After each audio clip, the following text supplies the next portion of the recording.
While subtly addressing the lingering shadow of the New Blood ending, the episode deftly forges new ground for the series.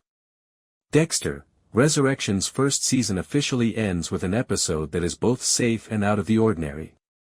In addition to experimenting with genre clichés that have never been seen on Dexter before, it pushes quickly to wrap up the season's main arcs and lay the groundwork for potential future explorations. The episode does a commendable job of wrapping up an exceptionally excellent season while getting ready for the possible future that lies ahead, regardless of where it ends up in the fandom's eyes. Remember the Rule of Threes. The Rule of Threes, a perverse guideline pertaining to how long a person may live without oxygen, food, or water, is brought up by Leon Prater as he considers his next move early in the season finale.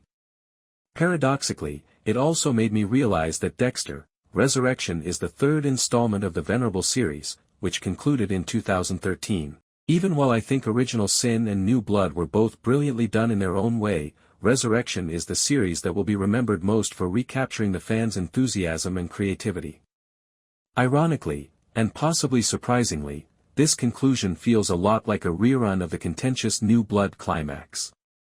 Even though the episode's setting and circumstances are completely different, it nonetheless grapples with the same issues and even reflects significant incidents that ultimately caused the fan base to divide in the first place.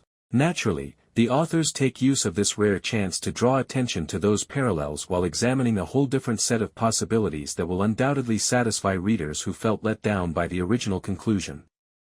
Don't believe me? The parallels are obvious, deliberate, and unmistakable. Dexter is imprisoned in Prater's vault and forced to call Harrison for assistance instead of being in a jail cell. He is determined to exact revenge for Batista's death at the hands of a malevolent third party, even asking to be shot in the chest once more. This time, the self-sacrificial act doesn't involve dropping a huge burden in the lap of his beloved son. And, most importantly, it concludes with Dexter accepting, even embracing, his true self as he literally rides off into the sunset.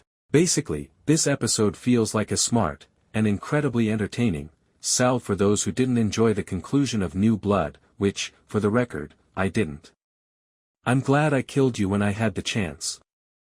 The brief reappearance of Brian Moser, Christian Camargo, in the finale is a significant highlight, albeit it isn't particularly surprising considering the many social media hints that preceded the season's premiere. Brian takes control of Dexter's consciousness and tries to dissuade him from using the code that his fake dad gave him while he laments Batista's passing and considers his own involvement in the tragedy. His reappearance in Season 6 signified Dexter's capitulation to the Dark Passenger, but in this instance, his presence serves as an example of how strong his beliefs are.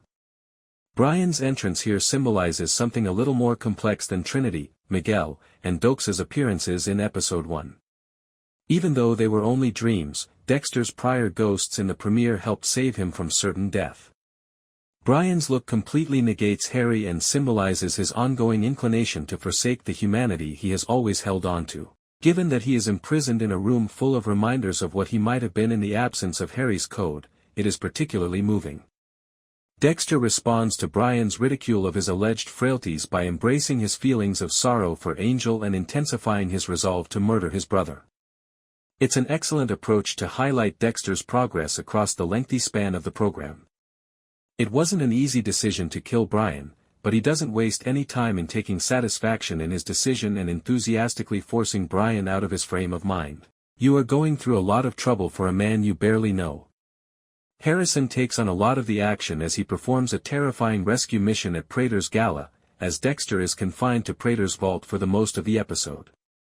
It's a nice but surprising set piece that occasionally seems like it was lifted straight out of a Mission Impossible movie. Harrison cautiously maneuvers through the event, avoiding security, including Leon Prater, and heading to the penthouse while listening to Dexter's voice. Although it feels very different from anything that Dexter has ever tried, it elevates an episode that otherwise could have felt a bit too safe. Throughout the season, these espionage games likewise build to a climax for another noteworthy plot point. Dexter discovers Prater's recon files in the vault, which gives him the leverage he needs to talk down Charlie when she kidnaps Harrison outside the vault. He also finds a tantalizing list of possible victims. Charlie spares Harrison, resigns from her position as Prater's enforcer, and leaves town with her mother after discovering evidence that Leon is in possession of blackmail materials. More significantly, though, this exciting scene represents the pinnacle of Dexter and Harrison's renewed romance. Throughout the episode, they repeatedly reaffirm their commitment to one another despite being compelled to rely on one another for support. This was a lovely and immensely rewarding way to prove those of us who, following the grave circumstances of the New Blood ending, didn't see a clear road forward for these two right. I couldn't help but get a strong sense of catharsis when the vault door eventually opens and father and son are reunited.